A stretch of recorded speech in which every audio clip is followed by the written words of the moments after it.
The male and the female, I'm told, were on top of the officer. There had obviously been some sort of struggle inside of the vehicle.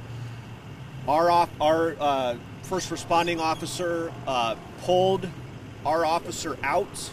I am being told that our officer was not conscious when he was pulled out, but quickly regained consciousness. And then the male and the female were pulled out of the vehicle. When the male was pulled out of the vehicle, it was discovered that he was not breathing, that he had at least one gunshot wound to his body. Our officer started CPR until the fire department got here. Fire department continued CPR. This individual was transported to a local hospital. He was pronounced deceased a little before 8 a.m. We are currently treating this as an officer-involved shooting.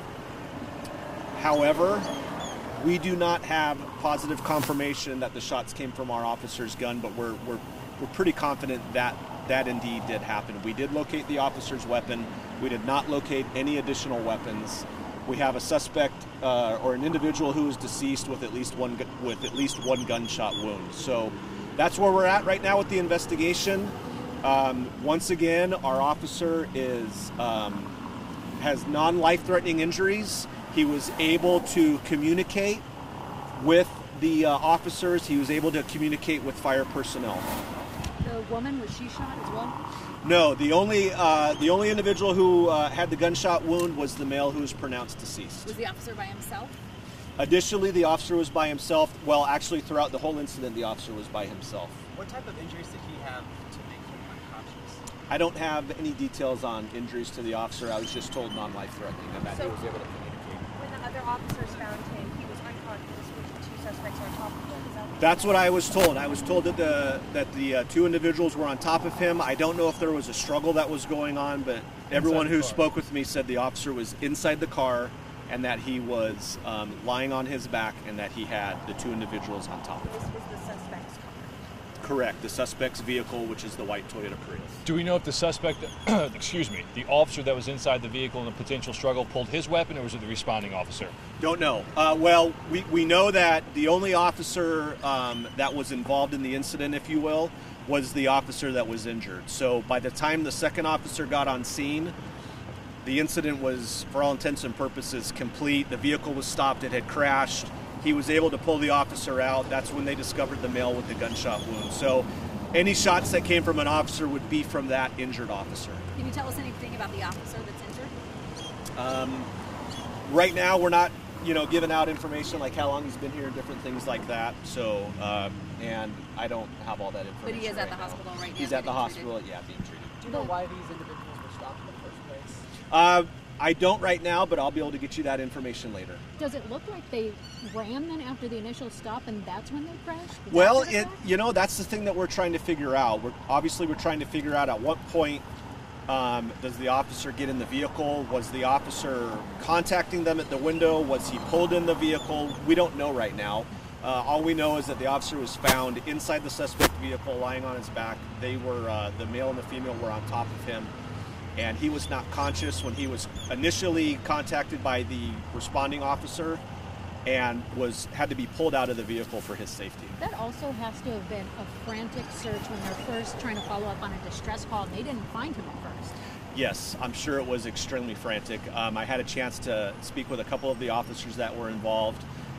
It's pretty visible that they're shaken up. This is a friend, this is a colleague, and I know all these individuals. I know all these individuals personally as well, so I can gauge when they're upset and different things. So yeah, it was obviously frantic. They're very happy that they were able to find this officer and that he is going to be okay. Do you have a rough time? It was the male suspect that died. I mean, it was the female? Correct. It was the male subject that was pronounced deceased. He had at least one gunshot wound. The female is talking, conscious, and she's probably had been treated for just precautionary reasons. Do we know if the car was, when it was pulled over and the first officer showed up, however that went down, when he arrived, though the car was in good condition, not what we're seeing from chopper views right now? Don't know the condition of the vehicle prior to contact with the officer. When you guys get a shot of our police vehicle, one thing that you'll notice is on the driver door, there's a dent. So we don't know if that's involved or if that was there before. We need to check our vehicle logs and see if that dent was reported prior or if it was involved in this. So we are hoping to get that information for you guys. Obviously more details later in the afternoon, but I just want to stress there's no threat to the public. The scene is contained. We're searching the hotel for precautionary reasons. Our officer is going to be okay, sustained non-life-threatening injuries. We have one individual who is deceased with at least one gunshot wound. We are pretty certain that is a result of an officer-involved shooting. Okay. And this was 3 minutes before 7 at the Hampton Inn. You first got the call. Correct. And The initial call, the officer checked out, just to clarify, the officer checked out with the vehicle at 6:57. The distress call over the radio was at 1 minute after 7, so about 4 minutes. 4 minutes. He might have been here for a minute. Well, minutes, yeah. So. And how long from when you guys found him? That's something that I'll get for you when our first officer got on scene. That's something I was looking for when, I know that we needed to come over here and talk to you guys. So, our officers are trained that as soon as they check out with a vehicle, whether it's a traffic stop or even if it's something like this, a vehicle in a parking lot or a subject stop, they immediately broadcast over the air where they're at, their location, any physical identifiers. In this case, it would be the license plate of the vehicle. So we can assume that as soon as the officer checked out with the vehicle, that's what he was here. He wasn't here for any extended period of time before he checked out. A few minutes, distress call. They come shortly after that. Correct. Find him on his back, the two on top. Exactly. All right. And if you guys, go ahead. The officer now alerted He has non-life-threatening injuries. These are very survivable injuries. I do not know if he's awake or not. Please say and spell for later. Anybody uses this. Pardon me? Yes, it's Detective Seth Tyler, Sethtyler. If you guys want to hang tight for about another half hour, is that cool? And I'll see if additional info I can find. Could we get a life